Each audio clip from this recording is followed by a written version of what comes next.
Unit 7, Lesson 5, Solving System of Equations Using Inverse Matrices. In this lesson, we're going to find the inverse matrix of a given matrix and then use that inverse to solve the system. This is our last method for solving equations using matrices.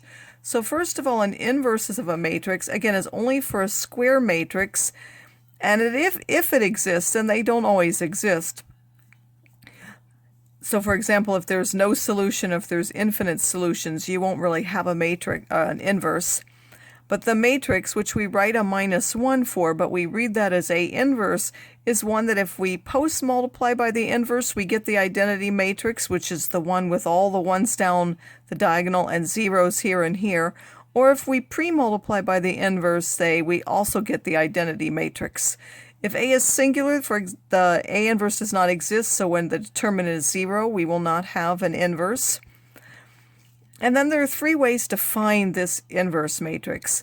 You can use the matrix augmented by the identity matrix of the same size. So if this is a 3 by 3 matrix, you would put a 3 by 3 identity matrix. If this were a 5 by 5 matrix, you would put a 5 by 5 identity matrix. And then you're going to perform row transformations until you get it in that reduced row echelon form where you get an identity here, and then your inverse would be the other matrix. And then you can use determinants. This one will only do for, in fact, it really only works as I've shown it here for the 2 by 2 case, so this is the only one we're going to do. First of all, we're going to have our matrix A, and then we're going to find the determinant. Assuming the determinant's not 0, then it turns out that for the 2 by 2 only, the inverse of the matrix is 1 over the determinant. And then I do what? I switch the ones in the diagonal. Whatever was here, I put here. Whatever was here, I put here. And then I change the signs of these. I don't move them, I just change their signs. So if this was a 3, I'd make it a -3. If this were -2, I'd make it a +2. And that matrix, it turns out, will be the inverse of that matrix A. And finally, we'll use a graphing calculator for anything bigger than a 2 by 2.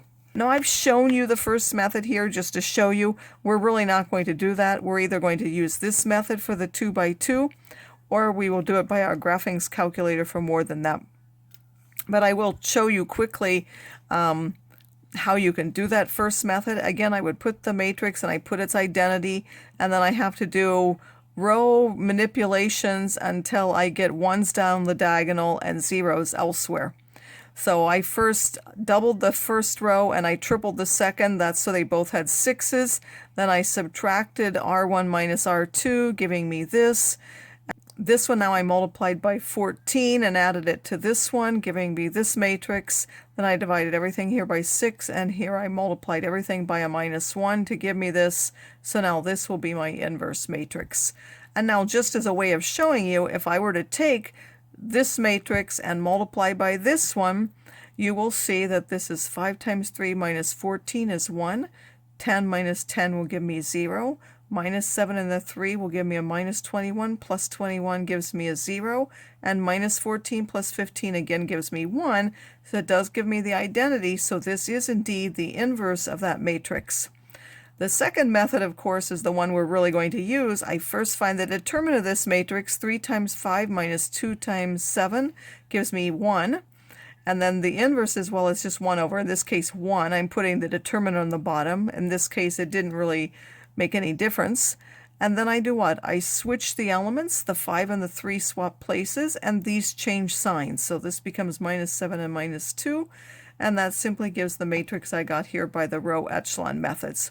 And finally, on a graphing calculator, if we do it, the only thing we're going to do is we're going to put in our matrix just like we did before, and then we're actually going to use this -1 button for matrix calculations. It actually works as the inverse of that matrix. It's programmed that for a matrix it will actually do that. So I'll just show you for the 2 by 2 one. Again, I go and I'm going to edit that. I'm going to matrix A now a 2 by 2 matrix, and that's -6, 4, -3, and 2. And then when I say second quit, I'm going to go to second matrix.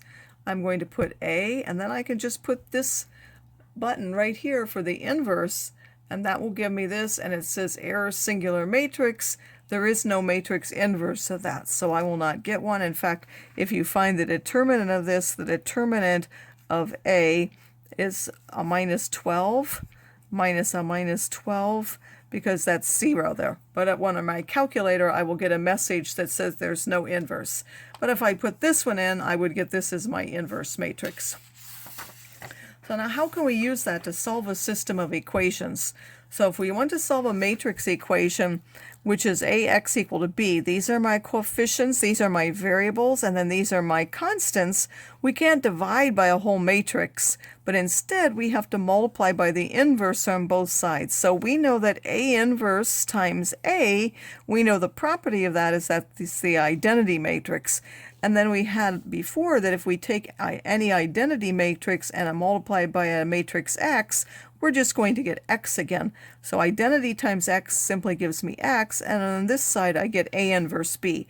So anytime we want to solve a system of equations, we can just pre-multiply the matrix of constants by the inverse matrix. So now if I find this 2, 3, 3, 4, since this is a 2 by 2, I can just do it by hand. I find the determinant. 2 times 4 is 8, minus 9 is a minus 1. Again, not a very useful example maybe. I put 1 over minus 1 again. That goes on the front. This is going to give me the inverse. I'm not sure why I didn't mark it this way, but this is A inverse that I'm finding. I take 1 over minus 1, and then what do? I switch these elements and change the signs of these. So I switch the 2 and the 4, and then I change the signs of those, giving me this matrix when I multiply now by minus 1.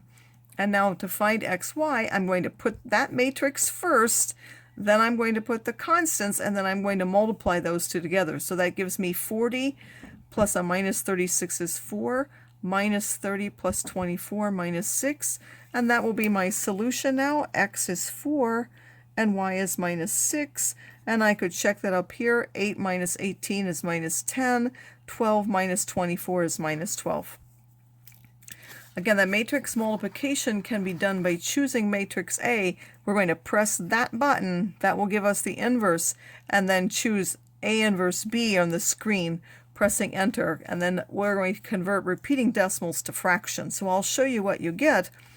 And I did it one by one, but I believe, and I just tried it, I believe that last year someone actually tried it, and I'll try to show you how you can do that all at once. So I'm going to take again, I'm going to put in matrix, I'm going to put it again in A, and I'm also going to put in B, which are my column matrices. So I'm going to put in A, that's a 3 by 3 matrix. I'm going to put in 1, 3, 1, my coefficients, and then 1, minus 2, 3, and then 2, minus 3, and minus 1. And then I'm going to get out of that, and I'm going to now also edit matrix B. B is going to be a 3 by 1 matrix, and that's 2, minus 3, and 34. And then I'm going to quit. Now first I'm going to show the inverse matrix. So here, I can just repeat that.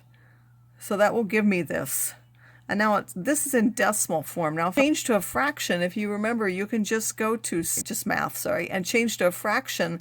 You can do that for the whole matrix at one time. It will change your whole matrix there. So I said it did by one method, but you can just do it under math, and then where it says to the fraction, where you change to a fraction, you can do that at one time. This goes all at once. I did mine one by one. I never tried that before, but it actually works to change your whole matrix at one time. And then you write that matrix A inverse B times this. And again, you don't have to do that by hand. I'm going to take that answer and I'm going to multiply that answer times my matrix, which in this case is B, and it will now do that matrix multiplication and give me this. Now I happen to write mine as mixed numbers. Here they're given as improper fractions. Those are the same thing.